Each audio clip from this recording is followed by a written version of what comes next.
आज के इस वीडियो में हम डिस्कस करने वाले हैं Huygens theory of double reflection. इससे लास्ट वाले वीडियो में हमने देखा था कि पोलराइजेशन क्या होता है। एक बार फिर से इसको रिपीट कर देता हूँ मैं। तो पोलराइजेशन क्या है? हम ये कहते हैं कि जो लाइट हमारे पास आता है, भले वो मोनोक्रोमेटिक सोर्स ऑफ लाइट हो, है ना, या वाइट लाइट हो, कैसा भी हो, अपन मोनोक्रोमेटिक सोर्स ऑफ लाइट को यहाँ पर लेके चलते हैं। तो यहाँ पर जो सोर्स आपसे जब लाइट आपका आता है और जब ये लाइट हमें मिलता है तो ये लाइट कैसा होता है, ये इसकी लाइट की जो wave of propagation, direction of propagation of wave है इस डायरेक्शन में। और आपके जो एटम, जो लाइट जो वेव होता है वो ट्रांसवर्स वेव होता है, मतलब अनुप्रस्थ तरंग के रूप में होता है। और उसमें एटम्स जो होते हैं वो सभी ऑल पॉसिबल डायरेक्शन में क्या करते रहते हैं, वाइब्रेट करते रहते हैं। ऐसे भी वाइब्रेट करेंगे, ऐसे भी वाइब्रेट करेंगे, मतलब इनके वाइब्रेशंस कुछ इस तरह से होता है। अगर मैं इसको इस साइड से व्यू करके देखता हूँ तो इसके वाइब्रेशंस मुझे कुछ इस तरह से दिखाई देंगे, ऐसे ऑल पॉसिबल डायरेक्शंस में इसके वाइब्रेशंस होंगे। और जब ये लाइट हमारी आइज़ में इंटर होता है तो ये हमें काफ़ी इंटेंसिटी देता है, काफ़ी ज़्यादा चकाचौंध, काफ़ी ज़्यादा लाइट हमारी आंखों पर डालता है। बट हम जब इसको किसी भी क्रिस्टल में से, जैसे हमने बहुत सारे क्रिस्टल्स की बात करी है ना, कैल्साइट का क्रिस्टल है, आपका टूरमेलिन का क्रिस्टल है, आपका जो निकोल प्रिज्म की हमने बात की थी, पोलेराइड की हमने बात की थी। जब इन क्रिस्टल्स में से इनको निकाला जाता है तो ऐसी कंडीशन में इसके कुछ वाइब्रेशंस जो हो जाते हैं वो ख़त्म हो जाते हैं, जैसे ये। और इस तरह से आपका जो अनपोलराइज्ड लाइट होता है वो इस पोलराइजेशन एक्सिस जो भी क्रिस्टल की है उसके अकॉर्डिंग क्या हो जाता है, पोलराइज्ड हो जाता है। लाइट की इंटेंसिटी यहाँ पर कम हो जाती है और हमारी आंखों में इतनी ज़्यादा चकाचौंध, इतनी ज़्यादा ब्राइटनेस ये क्रिएट नहीं करता। तो इस प्रकार हम कहते हैं पोलराइजेशन क्या है। तो पोलराइजेशन के लिए कह सकते हैं कि जो लाइट होता है, इस लाइट की जो आपकी वाइब्रेशंस की डायरेक्शन है, उन डायरेक्शंस में जब भी हम क्रिएट करते हैं सिमिट्री, सममितता को क्रिएट कर देते हैं, मतलब इसके वाइब्रेशंस को एक ही डायरेक्शन में सेट कर देते हैं, तो उस कंडीशन में इस प्रकार की कंडीशन कहलाती है पोलराइजेशन। और इस प्रकार प्राप्त होने वाला लाइट क्या कहलाता है, आपका पोलराइज्ड लाइट कहलाता है। तो इस तरह से आपका ये पोलराइजेशन हो जाता है। अब पोलराइजेशन हमारे पास हो जाता है और Huygens theory of double reflection में हम पोलराइजेशन की बात करते हैं। तो लाइट जो मिलता है हमें वो पोलराइज्ड लाइट मिलता है। और ये लाइट कई प्रकार का होता है, जैसे प्लेन पोलराइज्ड लाइट होता है आपका, है ना, सर्कुलर पोलराइज्ड लाइट होता है, इलिप्टिकल मतलब दीर्घवृत्तज पोलराइज्ड लाइट होता है। तो अब हम जो बात करने वाले हैं इस हाइगन्स की थ्योरी ऑफ डबल रिफ्लेक्शन से, हमने अभी तक जो है प्लेन पोलराइजेशन को देखा था। अब हम यहाँ से बात करेंगे तो यहाँ से हम सर्कुलरली और इलिप्टिकली मतलब वृत्तीय और दीर्घवृत्तीय पोलराइज्ड लाइट को डिस्कस करेंगे। तो यहाँ पर जो हमारे पास में है हाइगन्स थ्योरी, सबसे पहले हाइगन्स ने यहाँ पर जो है कुछ इस पोलराइज्ड लाइट है, इस पोलराइज्ड लाइट के लिए अपना एज्यूम्शन दिया था। कुछ इसने जो ये कह सकते हैं पोस्टुलेट्स यहाँ पर दिए थे, ये वैसे ही हैं जैसे हमने जो इस चैप्टर को स्टार्ट करने से पहले, इस बुक को स्टार्ट करने से पहले हमने कहा था कि हाइगन्स सेकेंडरी वेवलेट्स प्रिंसिपल, जो आपने लास्ट क्लासेस 12th क्लास में आप उसको स्टडी कर चुके हैं। और मैंने इस बुक को स्टार्ट करने के पहले भी मैंने उसको स्टडी कराया था, बिफोर डिफ्रैक्शन एंड इंटरफेरेंस। तो यहाँ पर अब हम बात करते हैं तो Huygens theory of double reflection की हम बात करते हैं। ये जो हाइगन्स थ्योरी होती है, ये डबल रिफ्लेक्शन में हाइगन्स थ्योरी किस प्रकार से वर्क करती है। तो यहाँ पर जो आपका डाई रिफ्रैक्शन होता है, यहाँ पर कौन सा रिफ्लेक्शन होता है, डबल रिफ्लेक्शन या डाई रिफ्रैक्शन। तो यहाँ पर डबल रिफ्लेक्शन होता है। तो इस डबल रिफ्लेक्शन को रेफ्रैक्शन को स्टडी किया था हाइगन्स ने। और हाइगन्स ने डबल रेफ्रैक्शन के लिए, डबल रिफ्रैक्टिव सरफेस के लिए यहाँ पर कुछ जो है अपने पोस्टुलेट्स दिए थे। और ये इसने दिया था यूनिएक्सियल। मैंने आपको बताया था दो प्रकार के क्रिस्टल होते हैं, यूनिएक्सियल और दूसरा होता है हमारे पास बाई एक्सियल। बट हम सिर्फ यूनिएक्सियल को ही स्टडी करेंगे, हमारे सिलेबस में यूनिएक्सियल ही है, बाई एक्सियल को हम यहाँ पर स्टडी नहीं करेंगे। यूनिएक्सियल जैसे कैल्साइट है, क्वार्ट्ज है, टूरमेलिन के क्रिस्टल्स है, उनको हम यहाँ डिस्कस करते हैं। तो जब भी आपका जो लाइट है इस यूनिएक्सियल क्रिस्टल पर ऑपरेट होता है तो इसका डबल रेफ्लेक्शन होता है, डबल रेफ्रैक्शन होता है। है ना। इस डबल रिफ्रैक्शन में क्या होता है, हमने स्टडी किया था, जैसे अपन बात करें निकोल प्रिज्म, निकोल प्रिज्म पर जब अगर लाइट ऑपरेट होता था तो लाइट के ऑपरेट होने से ये आपका लाइट आ रहा था इधर, और ये लाइट कैसा था आपका, अनपोलराइज्ड लाइट था। इस तरह से ये अनपोलराइज्ड लाइट था, यहाँ पर आपका ये था ना, अनपोलराइज्ड लाइट था यहाँ से। और जैसे ये ऑपरेट होता है इसके ऊपर, तो ये निकोल प्रिज्म क्या कर देता है, इसको दो पोर्शन में डिवाइड कर देता है। एक तो होती है आपकी यहाँ पर ई रे होती है ना। इस ई रे में जो वाइब्रेशंस होते हैं वो vibration in the same plane, इस आपके क्रिस्टल के प्लेन में ही होते हैं। और ये लाइट क्या हो जाता है आपका, यहाँ से बाहर निकलता है, और ये आपका जो है पोलराइज्ड लाइट होता है, जिसके वाइब्रेशंस इस एक्सिस, जो आपकी पोलराइजेशन एक्सिस के प्लेन में ही होते हैं। दूसरी हमारे पास दूसरी रे होती है, उसको अपन बोलते हैं ऑर्डिनरी, साधारण किरण, साधारण रे, ऑर्डिनरी वेव। इसमें जो वाइब्रेशंस होते हैं वो वाइब्रेशंस कैसे होते हैं आपके, ये परपेंडिकुलर टू दिस प्लेन, अगर आपकी इस प्लेन आपका आ रहा है लाइट, तो इस प्लेन के परपेंडिकुलर ये वाइब्रेशंस होते हैं, और इस तरह से ये आपकी ऑर्डिनरी वेव कहलाती है। और इस तरह से ये हमें जो है ये भी कैसी होती है, पोलराइज्ड होती है, बट इसमें पोलराइजेशन एक्सिस जो होती है इसकी वो परपेंडिकुलर टू दिस प्लेन होती है, और इस प्रकार मिलने वाली लाइट हमें यहाँ पर पोलराइज्ड लाइट मिल जाता है। ठीक है, तो इन दोनों रेज के लिए यहाँ पर जो ये कह सकते हैं कि हाइगेंस है, इस हाइगेंस ने कुछ पोस्टुलेट्स यहाँ पर दिए थे, पोस्टुलेट्स यहाँ पर इसने कहे थे। उन पोस्टुलेट्स को हम डिस्कस करते हैं और एग्ज़ाम में इस क्वेश्चन को बिल्कुल पूछा भी जाता है। तो Huygens theory of double reflection, उस डबल रिफ्लेक्शन के जो पोस्टुलेट्स हैं, उन पोस्टुलेट्स में जो आपका पहला पोस्टुलेट्स है यहाँ पर, भाई ऑब्वियस सी बात है, जब भी कोई लाइट है, और लाइट हमने कैसे लिया है, लाइट हमने लिया है मोनोक्रोमेटिक सोर्स ऑफ लाइट, मतलब ये 7 कलर्स में डिवाइड नहीं होता। जब ये लाइट आपका इस पोलराइड, इस निकोल प्रिज्म, सब यूनिएक्सियल क्रिस्टल होते हैं, आपके कैल्साइट का क्रिस्टल होता है, क्वार्ट्ज का क्रिस्टल होता है, इस पर जब ये ऑपरेट होते हैं तो इस कंडीशन में ये दो रेज में डिवाइड हो जाते हैं। एक रे होती है ई रे, एक्स्ट्रा ऑर्डिनरी रे, असाधारण किरण, दूसरी रे होती है ऑर्डिनरी रे, साधारण किरण। एक्स्ट्रा ऑर्डिनरी रे जो होती है ये स्नेल्स के रूल को फॉलो नहीं करती है, ऑर्डिनरी रे जो होती है स्नेल्स के रूल को फॉलो करती है।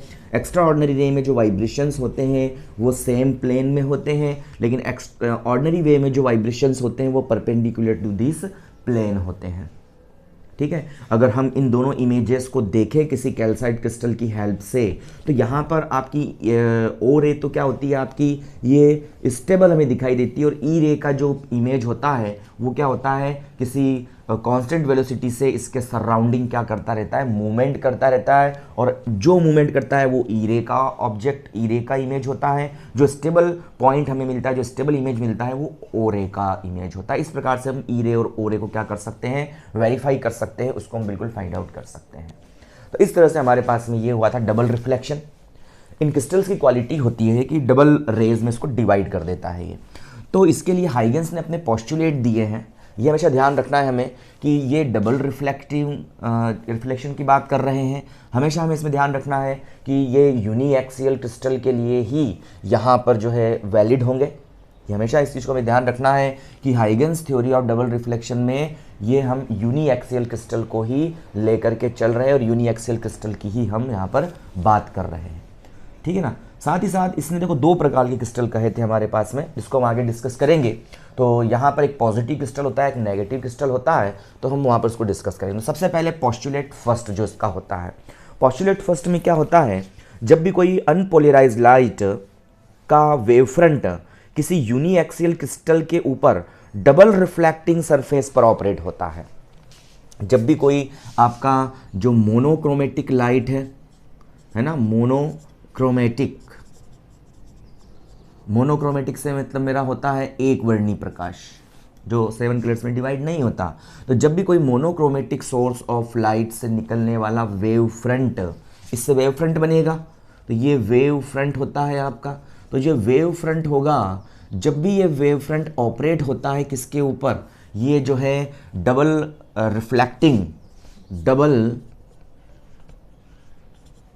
रिफ्रैक्टिंग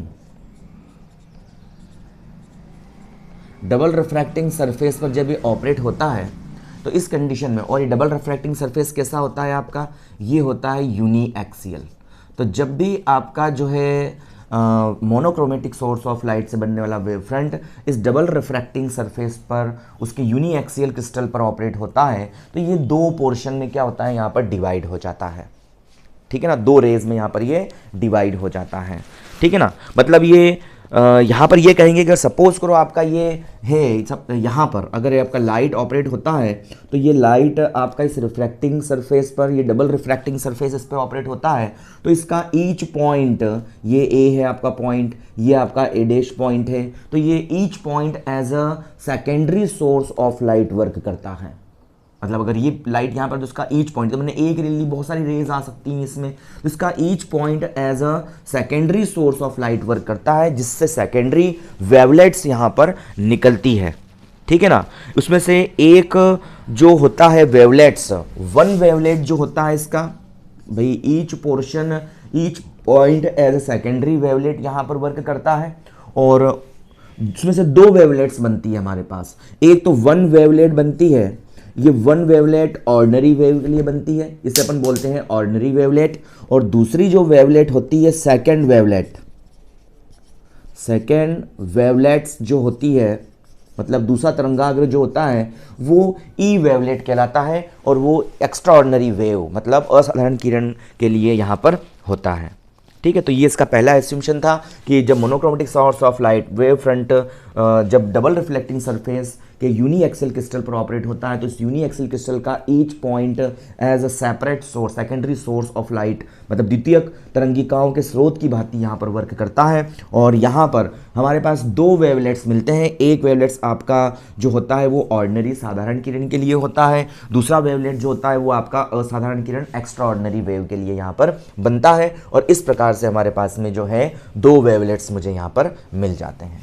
सेकेंड इसका पोस्टुलेट है, सेकेंड पोस्टुलेट में इसने ये कहा कि जो आपकी साधारण किरण होती है, जो ऑर्डिनरी वेव होती है, ये द्विअपवर्ती क्रिस्टल में सभी दिशाओं में एक ही वेग से गति करती है और समय के साथ गोलीय रूप से फैलती है। जो आपकी ऑर्डिनरी वेव जो होती है, अगर मैं ऑर्डिनरी वेव की बात करूं तो ऑर्डिनरी मतलब साधारण, साधारण जो वेवलेट बना है हमारे पास में, साधारण तरंगाग्र बना है, तो साधारण तरंगाग्र क्या होता है, साधारण तरंगाग्र से चलने वाली जो तरंगे होती है, जो वेव्स होती हैं, है ना, साधारण तरंगिका, साधारण किरण की जो वेवलेट्स होती है, इसकी जो इससे निकलने वाली वेव्स होती है, ये इस द्विअपवर्ती क्रिस्टल जो होता है, डबल रिफ्लेक्टिंग क्रिस्टल जो होता है, या यूनिएक्सियल क्रिस्टल जो होता है, ऑर्डिनरी वेवलेट से चलने वाली वेव्स इस यूनिएक्सियल क्रिस्टल में क्या करती है, ये कांस्टेंट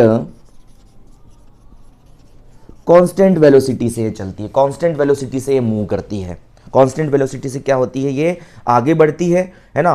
और जब ऑब्वियस सी बात है कि ये हम कहें कि भाई ये आपका कोई सोर्स है, ये सोर्स सी वेलोसिटी से चलता है और टी टाइम में इतने डिस्टेंस यहाँ ट्रेवल होती है, तो यहाँ पर इतनी डिस्टेंस यहाँ भी ट्रेवल होगी, इसी टाइम टी में इतनी डिस्टेंस सी वेलोसिटी यहाँ ट्रेवल करेगा। तो इससे अगर हम सभी पॉइंट्स को मिला दें तो हमारे पास क्या मिल जाता है, यहाँ पर एक स्फेरिकल वेव फ्रंट मिल जाता है। तो इसीलिए यहाँ पर ऑर्डिनरी वेव इस यूनिएक्सियल क्रिस्टल में, ऑर्डिनरी वेवलेट से चलने वाली वेव इस यूनिएक्सियल क्रिस्टल में कांस्टेंट वेलोसिटी से ईच डायरेक्शन में मूव होती है। इसके कारण से ये जो वेव फ्रंट बनाती है, ये wave front spherical wave front होता है, मतलब गोलाकार तरंगाग्र यहाँ पर बनता है ना, एक गोलीय तरंगाग्र यहाँ पर ये बनाता है, और इस तरह से ये गोलीय तरंगाग्र जो होता है सभी दिशाओं में समान रूप से चलता जाता है और फैलता जाता है।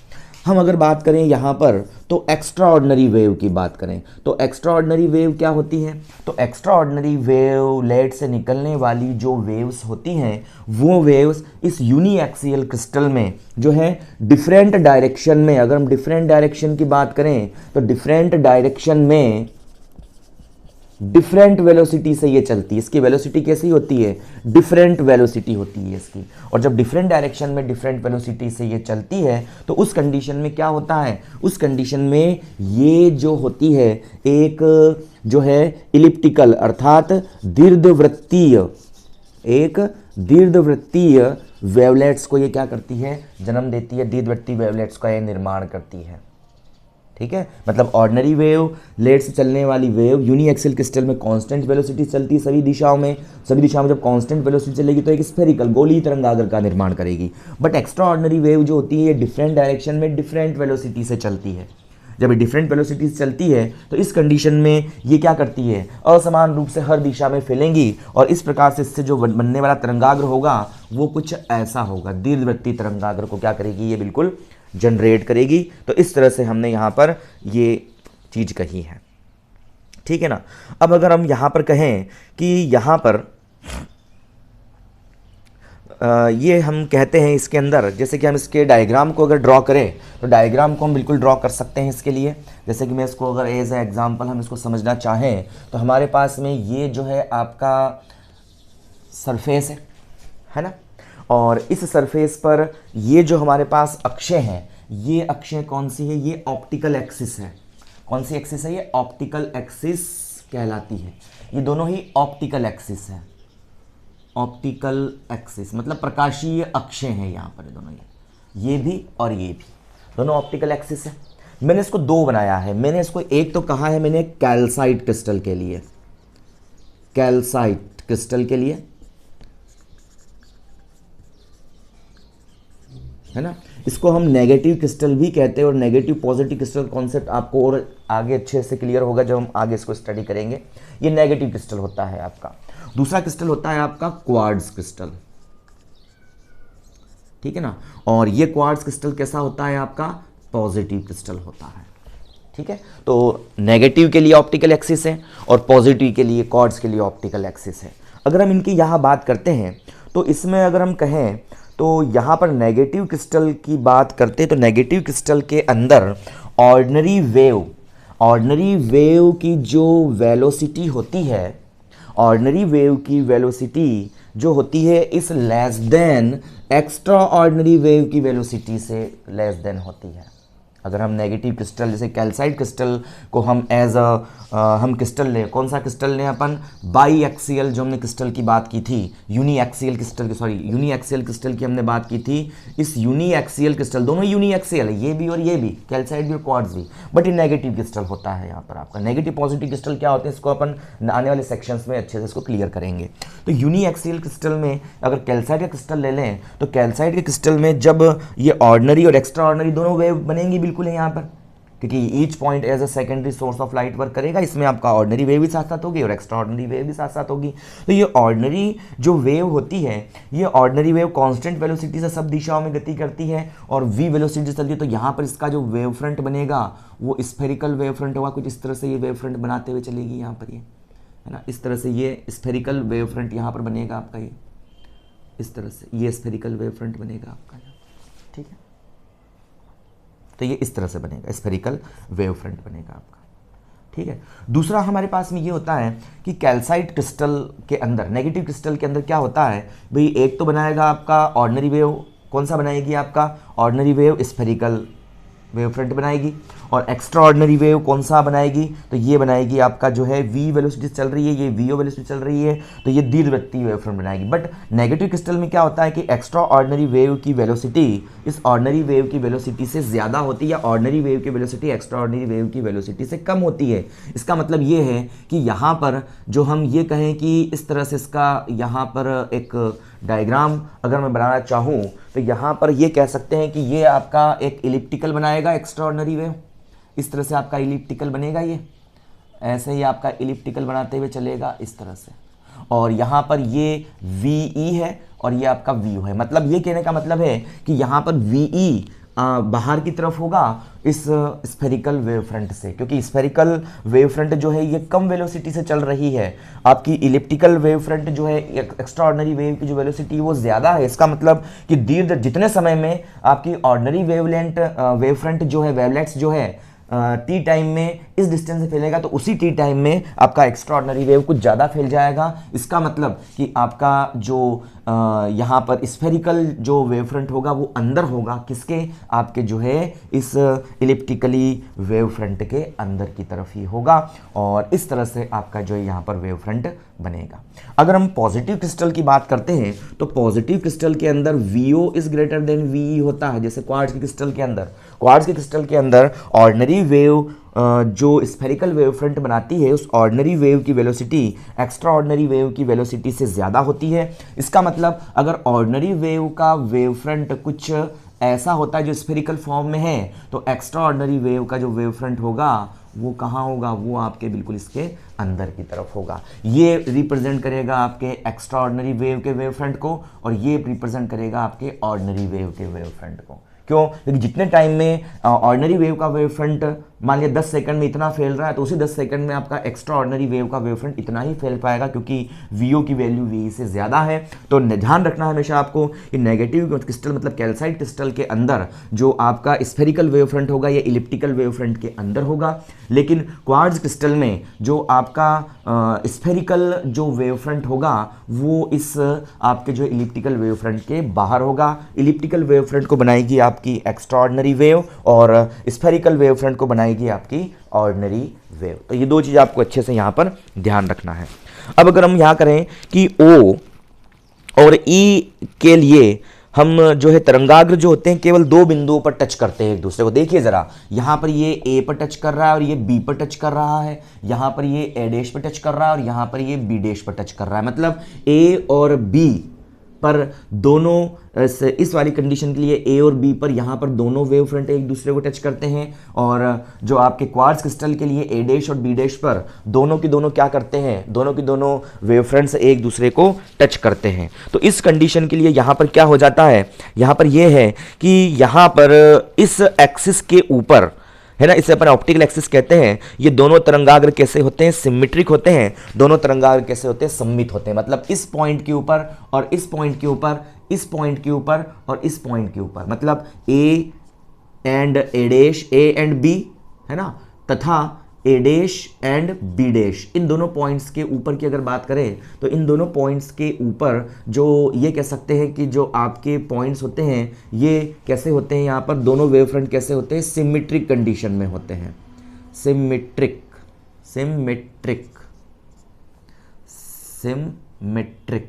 कंडीशन में ये होते हैं, मतलब सममित अवस्था में ये यहाँ पर पाए जाते हैं। ठीक है, अब ये तरंगाग्र की सममितता क्या होती है इसको हम आगे डिस्कस करेंगे।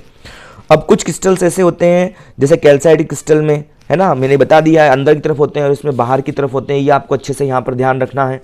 अब हम कहें कि यहाँ पर एक तरंगाग्र के प्रत्येक भाग में कंपन एक ही दिशा में होते हैं, जो वाइब्रेशंस होते हैं वो यूनिडायरेक्शन में होते हैं। ओ रे और ई रे दोनों ही कैसी होती है, प्लेन पोलराइज्ड लाइट होती है यहाँ पर। ठीक है ना, तो ये कुछ चीज़ें हमें यहाँ पर स्पेशली ध्यान रखना है। ये आपके जो है सेकेंडरी वेवलेट्स की हमने बात करी थी, सेकेंडरी वेवलेट्स कुछ इस तरह से यहाँ पर वर्क करता है। एक बार फिर से समझा देता हूँ, एक बार फिर से रिपीट कर देता हूँ, क्योंकि ये आपको सीधे सीधे याद होनी चाहिए। अगर ये आपको याद नहीं है तो आप आगे वाले सेक्शंस को नहीं कर पाएंगे। हाइगेन्स थ्योरी ऑफ डबल रिफ्लेक्शन, हाइगेन्स ने ये कहा कि जब भी कोई आपका मोनोक्रोमेटिक सोर्स ऑफ लाइट से निकलने वाला वेव फ्रंट जब किसी यूनी एक्सियल क्रिस्टल पर ऑपरेट होता है तो उसका डबल रिफ्रैक्शन होता है। डबल रिफ्रैक्शन से वो ई रे और ओ रे में क्या हो जाता है, डिवाइड हो जाता है। और जैसे वो ई रे और ओ रे में डिवाइड होता है तो जिस पॉइंट पर वो ऑपरेट करता है उस पॉइंट का जिस अपने यूनी एक्सियल क्रिस्टल के जिस पॉइंट पर ऑपरेट कर रहा है ना वो, उसका each point as a secondary source of light work करता है, द्वितीयक तरंगिकाओं के स्रोत की भांति वर्क करता है, जिससे नई नई तरंगिकाएं उत्सर्जित होना चालू हो जाती है। ये इसने अपने फर्स्ट पोस्टुलेट में यहाँ पर कहा था। साथ ही साथ इसने ये कहा था कि इसमें एक वेव जो होती है, जो ऑर्डिनरी वेव होती है, वो ऑर्डिनरी वेव एक ऑर्डिनरी वेव फ्रंट को जनरेट करती है, एक ऑर्डिनरी वेव फ्रंट को बनाती है।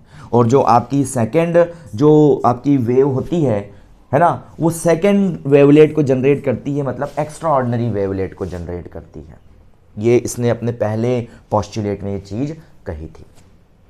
अब अगर हम ये कहें सेकंड में हमें यह ध्यान रखना है, इसमें आपको हमेशा ध्यान रखना है कि यूनी एक्सियल क्रिस्टल ही आपको लेना है, और यूनी एक्सियल क्रिस्टल लेकर के हमारे पास दो ही रे आएंगी, ई एंड ओ रे। ये आपको अच्छे से इस चीज़ को ध्यान रखना है।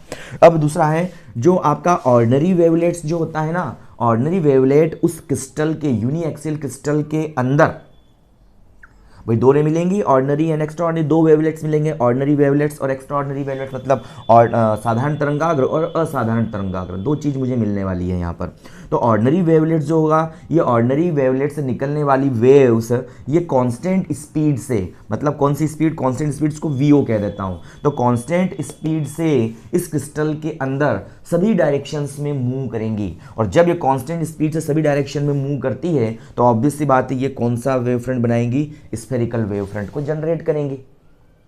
बट जो आपकी एक्स्ट्रा ऑर्डिनरी वेव जो होती है, ये एक्स्ट्रा ऑर्डिनरी वेव ये डिफरेंट डायरेक्शन में डिफरेंट वेलोसिटी से चलती है, और जब डिफरेंट डायरेक्शन में डिफरेंट वेलोसिटीज जब चलेंगी तो उस कंडीशन में ये v वेलोसिटी से मूव करेंगी, और उस कंडीशन में क्या करेंगी, ये इलिप्टिकल या दीर्घवृत्तीय तरंगाग्र को निर्मित करेंगे, क्योंकि इसका एक पोर्शन तो इतना फैल नहीं पाएगा और दूसरी डायरेक्शन में वेलोसिटी बहुत ज़्यादा है, तो उस कंडीशन में वो बिल्कुल फैल जाएंगे। तो इस तरह से एक दीर्घवृत्तीय जो है या इलिप्टिकली वेव फ्रंट को, इलिप्टिकली तरंगाग्र को, दीर्घवृत्तीय तरंगाग्र को ये निर्मित करेंगे। मतलब ऑर्डिनरी वेव के द्वारा बनने वाला तरंगाग्र गोलीय तरंगाग्र होता है, एक्स्ट्रा ऑर्डिनरी वेव जो होती है, असाधारण किरण होती है, उसके द्वारा बनने वाला तरंगाग्र दीर्घवृत्तीय या इलिप्टिकल वेव फ्रंट यहाँ पर होता है। आगे हम इसको डिस्कस करते हैं। तो आगे हमारे पास में ये होता है, जैसे मैंने यहाँ पर इसका क्रिस्टल लिया है और इस क्रिस्टल को हम यहाँ पर ये कहते हैं कि इस क्रिस्टल के अंदर ये थर्ड एज्यूम्शन है, इसका थर्ड पोस्टुलेट है। थर्ड पोस्टुलेट में इसने ये कहा है कि यहाँ पर कुछ क्रिस्टल्स होते हैं। एक तो क्रिस्टल होता है आपका पॉजिटिव नेगेटिव क्रिस्टल, जैसे कैल्साइट का क्रिस्टल आपका नेगेटिव क्रिस्टल है, क्वार्ट्ज का क्रिस्टल आपका पॉजिटिव क्रिस्टल है। हम इन क्रिस्टल्स की बात करते हैं तो कैल्साइट का क्रिस्टल नेगेटिव क्रिस्टल के अंदर क्या होता है कि इसके अंदर भी ये दो डायग्राम बना दिए मैंने एक साथ में, ठीक है ना, ये कैल्साइट के लिए, क्वार्ट्ज के लिए। कैल्साइट का क्रिस्टल नेगेटिव क्रिस्टल होता है, क्वार्ट्ज का क्रिस्टल आपका पॉजिटिव क्रिस्टल होता है। तो कैल्साइट क्रिस्टल के अंदर आपकी ऑर्डिनरी वेव भी होगी और एक्स्ट्रा ऑर्डिनरी वेव भी होगी, बट जो ऑर्डिनरी वेव की वेलोसिटी जो होगी वो कम होगी एक्स्ट्रा ऑर्डिनरी वेव की वेलोसिटी से। मतलब जितने टाइम में आपका ऑर्डिनरी वेव टी टाइम में इतना फैलेगा तो एक्स्ट्रा ऑर्डिनरी वेव ज़्यादा वेग से चल रहा है, ज़्यादा स्पीड से चल रहा है, तो ज़्यादा डिस्टेंस तक फैल जाएगा। इसका मतलब ये है कि नेगेटिव क्रिस्टल के अंदर आपका जो स्फेरिकल वेव फ्रंट जो ऑर्डिनरी वेव जनरेट कर रही है वो जो है आपका इलिप्टिकल जो वेव फ्रंट, जो extra ordinary wave front generate कर रही है, तो आपका जो है स्फेरिकल वेव फ्रंट ये इस इलिप्टिकल मतलब दीर्घवृत्तीय वेव फ्रंट के अंदर की ओर स्थित होता है। और इस तरह से यहाँ पर हमारे पास में इसका कुछ इस तरह से पैटर्न हमें मिलता है। अगर हम बात करते हैं पॉजिटिव क्रिस्टल की, तो क्वार्ट्ज का क्रिस्टल आपका पॉजिटिव क्रिस्टल होता है और इसके अंदर क्वालिटी ये होती है कि आपकी ऑर्डिनरी वेव की वेलोसिटी एक्स्ट्रा ऑर्डिनरी वेव की वेलोसिटी से बहुत ज़्यादा हो जाती है। जब ऑर्डिनरी वेव की वेलोसिटी एक्स्ट्रा ऑर्डिनरी वेव की वेलोसिटी से ज़्यादा हो जाती है तो उस कंडीशन में क्या होता है, आपकी ऑर्डिनरी जो वेव होती है, ये ऑर्डिनरी वेव क्या करती है, ये ऑर्डिनरी वेव वीओ वेलोसिटी चलती है और स्फेरिकल वेव फ्रंट जनरेट करती है, और एक्स्ट्रा ऑर्डिनरी वेव एक इलिप्टिकल वेव फ्रंट को जनरेट करती है। तो ऑर्डिनरी वेव चूंकि ज़्यादा स्पीड से चल रही है इसीलिए यहाँ पर क्या होगा कि ये ज़्यादा स्पेस को कवर करेगी, एक्स्ट्रा ऑर्डिनरी वेव कम स्पीड से चल रही है तो कम स्पेस को कवर करेंगी। इसका मतलब ये होगा कि आपका जो ऑर्डिनरी वेव के द्वारा बनाया गया वेव फ्रंट मतलब स्फेरिकल वेव फ्रंट है ये बाहर की ओर होगा और इसके अंदर आपका जो है इलिप्टिकल वेव फ्रंट या दीर्घवृत्तीय वेव फ्रंट यहाँ पर पाया जाएगा। ये इसका अगला पोस्टुलेट था। फोर्थ पोस्टुलेट में इसने ये कहा कि यहाँ पर यहाँ जो है आपके दोनों वेव फ्रंट से स्फेरिकल वेव फ्रंट जो एक्स्ट्रा ऑर्डिनरी वेव बना रही है, ऑर्डिनरी वेव बना रही है, और इलिप्टिकल वेव फ्रंट जो एक्स्ट्रा ऑर्डिनरी वेव बना रही है, तो ये दोनों वेव फ्रंट एक दूसरे को किसी कॉमन पॉइंट पर इंटरसेक्ट करते हैं, किसी कॉमन पॉइंट पर क्या करते हैं, एक दूसरे को कट करते हैं या टच करते हैं।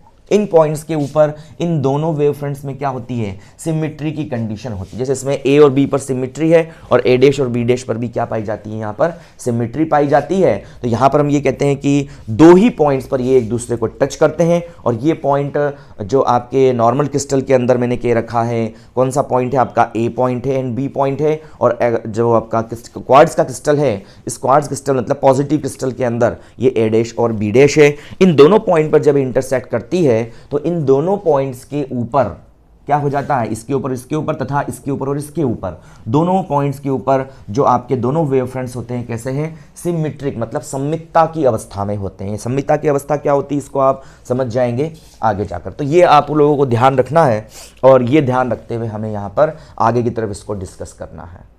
अब हम दोनों को ही डिस्कस करेंगे यहाँ पर इन पोस्टुलेट्स की हेल्प से। इन पोस्टुलेट्स की हेल्प से हम दोनों को डिस्कस करेंगे और दोनों को हम डिस्कस करते हुए चलेंगे, आगे की तरफ बढ़ेंगे। तो हम ए कंडीशन लेंगे, अपन ऑर्डिनरी वेव की कंडीशन लेंगे पहले, तो है ना, ऑर्डिनरी वेव को अपन स्टडी करेंगे और ऑर्डिनरी वेव को अपन 3 टाइप से स्टडी करेंगे। जब आपका वेव फ्रंट हो वो कैसा हो, आपका जो वेव फ्रंट जो आपका आ रहा है वो ऑब्लिक रूप में आ रहा है। ऑब्लिक मतलब कि वेव फ्रंट आपका कुछ इस तरह से ऑपरेट हो रहा है। दूसरा, वेव फ्रंट आपका जो है इसके परपेंडिकुलर ऑपरेट हो रहा है। और तीसरा, हम इसके एंगल्स को बार बार चेंज करके देखेंगे।